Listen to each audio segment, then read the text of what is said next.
ಕುಣಿಗಲ್ ಹಾಗೂ ಮಾಗಡಿಗೆ ನೀರು ಪೂರೈಸಲು ಸರ್ಕಾರದ ಕಣ್ಣು ಹೇಮಾವತಿ ನದಿ ನೀರಿನ ಮೇಲೆ ಬಿದ್ದಿತ್ತು. ಇಂದು ಹೊತ್ತಿ ಉರಿದ ತುಮಕೂರು ಸರ್ಕಾರದ ಆ ಪ್ಲಾನ್ ಅನ್ನೇ ಉಲ್ಟಾ ಮಾಡಿ ಹಾಕಿದೆ. ಕಲ್ಪವೃಕ್ಷ ನಾಡು ಇಂದು ಅಕ್ಷರಶಃ ರೈತರ ಕೆಂಡದಂತ ಕೋಪದಲ್ಲಿ ನಿಂತಿತ್ತು. ಅವರ ಉಗ್ರ ಪ್ರತಿಭಟನೆಗೆ ಜಿಲ್ಲಾಡಳಿತವೇ ನಡುಗಿ ಹೋಯಿತು. ಅಸಲಿಗೆ ತುಮಕೂರಿನಲ್ಲಿ ಆಗಿದ್ದೇನು, ರೈತರ ಆಕ್ರೋಶದ ಕಿಡಿ ಜ್ವಾಲೆಯಾಗಿದ್ದು ಹೇಗೆ, ಇಲ್ಲಿದೆ ಸಂಪೂರ್ಣ ಡೀಟೇಲ್ಸ್.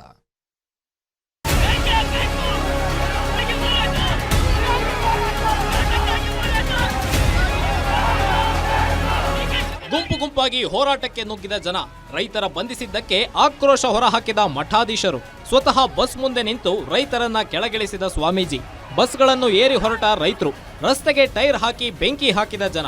ಇಷ್ಟೆಲ್ಲ ಕಂಡು ಬಂದಿದ್ದು ತುಮಕೂರು ಜಿಲ್ಲೆ ಗುಬ್ಬಿ ತಾಲೂಕಿನ ನಿಟ್ಟೂರು ಬಳಿಯ ಹೇಮಾವತಿ ಲಿಂಕ್ ಕೆನಾಲ್ ಹೋರಾಟದಲ್ಲಿ.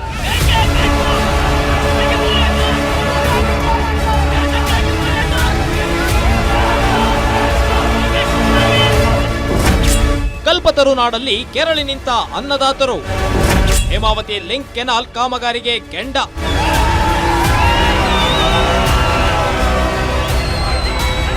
ರೈತರು ಸಿಡಿದ್ರೆ, ಅವ್ರ ಬೆನ್ನಿಗೆ ನಿಲ್ಬೇಕಾದವ್ರು ನಿಂತ್ರೆ ಅವರಿಗೆ ಮುಳ್ಳಾಗುವ ಎಂತಹ ಯೋಜನೆಗಳಿಗೂ ಕೂಡ ಬ್ರೇಕ್ ಬೀಳುತ್ತದೆ ಎಂಬುದನ್ನ ಇಂದು ತುಮಕೂರಿನ ರೈತರು ತೋರಿಸಿಕೊಟ್ಟಿದ್ದಾರೆ. ಬೆಳ್ಳಂಬೆಳಗ್ಗೆ ಕುಣಿಗಲ್ ಮತ್ತು ಮಾಗಡಿಗೆ ಹೇಮಾವತಿ ನೀರು ತೆಗೆದುಕೊಂಡು ಹೋಗೋ ಎಕ್ಸ್ಪ್ರೆಸ್ ಕೆನಾಲ್ ಅಥವಾ ಲಿಂಕ್ ಕೆನಾಲ್ ಕಾಮಗಾರಿ ಆರಂಭವನ್ನ ವಿರೋಧಿಸಿ ನಡೆದ ಪ್ರತಿಭಟನೆಯಲ್ಲಿ ಸಾವಿರಾರು ರೈತರು ಭಾಗವಹಿಸಿದ್ರು.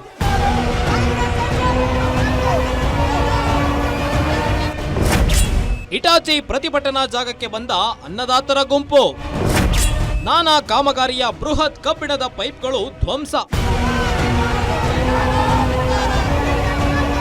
ಇಟಾಚಿ ಮೂಲಕ ನಾಲೆಗೆ ತಳ್ಳಿದ ಪ್ರತಿಭಟನಾಕಾರರು ನಾಲಾ ಕಾಮಗಾರಿಗೆ ಹಾಕಲಾಗಿದ್ದ ದೊಡ್ಡದಾದ ಕಬ್ಬಿಣದ ಪೈಪ್ಗಳನ್ನೇ ಧ್ವಂಸಗೊಳಿಸಿದ್ರು. ಬಳಿಕ ಇಟಾಚಿ ಮೂಲಕ ಸಾಂಕೇತಿಕವಾಗಿ ಮಣ್ಣು ಹಾಕುವ ಮೂಲಕ ಪ್ರತಿಭಟನೆಯ ತೀವ್ರತೆಯನ್ನ ತಿಳಿಸಿದ್ರು.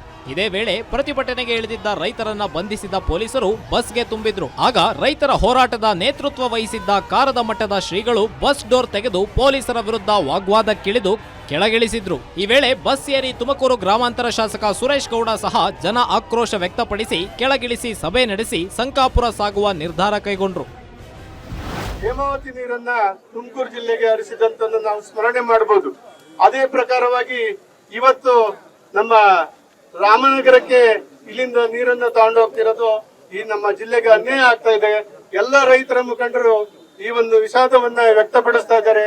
ನಮ್ಮೆಲ್ಲ ಮಠಾಧೀಶ್ವರರು, ತುಮಕೂರು ಜಿಲ್ಲೆ ಎಲ್ಲ ಮಠಾಧೀಶ್ವರರ ಬೆಂಬಲ ಹಾಗೂ ರೈತರ ಮುಖಂಡರ ಬೆಂಬಲ ಹಾಗೂ ರಾಜಕೀಯ ಎಲ್ಲ ಧುರೀಣರು ಕೂಡ ಈ ಸಂದರ್ಭದಲ್ಲಿ ಬೆಂಬಲವನ್ನು ಕೊಡಬೇಕು. ಇನ್ನು ಸಭೆಯ ಬಳಿಕ ಪಾದಯಾತ್ರೆಗೆ ಮುಂದಾದ ಹೋರಾಟಗಾರರನ್ನ ಪೊಲೀಸರು ತಡೆಯಲು ಹರಸಾಹಸ ನಡೆಸಿದ್ರು. ಪ್ರಯೋಜನವಾಗದ ಹಿನ್ನೆಲೆ ರಸ್ತೆ ಮಧ್ಯದಲ್ಲಿ ಎಸ್ಪಿ ಅಶೋಕ್ ಕೆವಿ ನೇತೃತ್ವದಲ್ಲಿ ಸಂಧಾನ ಸಭೆ ನಡೆಸಿದರಾದ್ರೂ ಯಾವುದೇ ಪ್ರಯೋಜನವಾಗಲಿಲ್ಲ. ಅಲ್ಲಿ ಸಹ ಶಾಸಕ ಸುರೇಶ್ ಗೌಡ ಸರ್ಕಾರ ಮಧ್ಯಪ್ರವೇಶಿಸಬೇಕಾಗಿ ಒತ್ತಾಯಿಸಿದ್ರು. ಕೂಡಲೇ ನಿಲ್ಲಿಸಬೇಕು ಅಂತೇಳಿ ಜಿಲ್ಲಾ ಉಸ್ತುವಾರಿ ಸಚಿವರಿಗೆ ಹೇಳಿದ್ದೇವೆ, ರಾಜ್ಯ ಸರ್ಕಾರಕ್ಕೆ ಹೇಳಿದ್ದೇವೆ, ಸಿದ್ದರಾಮಯ್ಯ ಅವ್ರಿಗೆ ಹೇಳಿದ್ದೇವೆ, ಡಿ ಕೆ ಶಿವಕುಮಾರ್ ಅವ್ರಿಗೆ ಹೇಳಿದ್ದೇವೆ. ಎಲ್ಲ ಶಾಸಕರನ್ನ ಒಂದು ಮೀಟಿಂಗ್ ಕರೆದು ಆಗು ಹೋಗುಗಳನ್ನು ಚರ್ಚೆ ಮಾಡಿ ಆಮೇಲೆ ನಿರ್ಧಾರ ತಗೊಳ್ಳಿ ಅಂತ ಕೂಡ ಒತ್ತಾಯ ಮಾಡಿದ್ದೇವೆ. ಪರಮೇಶ್ವರ್ ಅವರು ಒಂದು ತಿಪ್ಪೆ ಸರದ ಥರ ಮಾಡಿ ಒಂದು ಕಮಿಟಿ ಥರ ವಿಧಾನಸೌಧದಲ್ಲಿ ಕರೆಸಿ ಆ ರಿಪೋರ್ಟು ಕೂಡ ಕೊಟ್ಟಿಲ್ಲ. ನಾವು KDP ಮೀಟಿಂಗ್ ಆಯಿತು, ಅಸೆಂಬ್ಲಿ ಗಲಾಟೆ ಮಾಡಿದ್ದಾಯಿತು, ಪರಮೇಶ್ ಮನೆ ಮುಂದೆ ಪ್ರತಿಭಟನೆ ಮಾಡಿದ್ದಾಯಿತು, ಪಾದಯಾತ್ರೆ ಮಾಡಿದ್ದಾಯಿತು.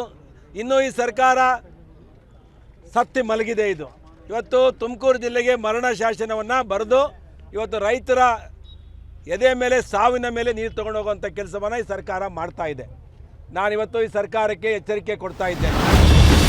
ಇನ್ನು ಕಾಮಗಾರಿ ಸ್ಥಳದ ಸಂಕಾಪುರಕ್ಕೆ ಆಗಮಿಸಿದ ಹೋರಾಟಗಾರರು ಕಾಮಗಾರಿ ಸ್ಥಳದಲ್ಲಿ ಜಿಲ್ಲಾಧಿಕಾರಿ ನೇತೃತ್ವದಲ್ಲಿ ಸಂಧಾನ ಸಭೆ ನಡೆಸಿ ಹೋರಾಟಗಾರರು 1 ತಿಂಗಳ ಗಡುವು ನೀಡಿ ತಮ್ಮ ಹೋರಾಟ ನಿಲ್ಲಿಸಿ ಹೊರಟರು. ಸದ್ಯ ಪ್ರತಿಭಟನಾಕಾರರು ಸರ್ಕಾರಕ್ಕೆ 1 ತಿಂಗಳು ಗಡುವು ನೀಡಿದ್ದಾರೆ. ಈ ವಿಷಯದಲ್ಲಿ ಸರ್ಕಾರ ಕೊನೆ ತೀರ್ಮಾನ ಏನಾಗಲಿದೆ ಎಂಬುದರ ಮೇಲೆ ರೈತರ ಮುಂದಿನ ಹೋರಾಟ ನಿರ್ಧಾರವಾಗಲಿದೆ.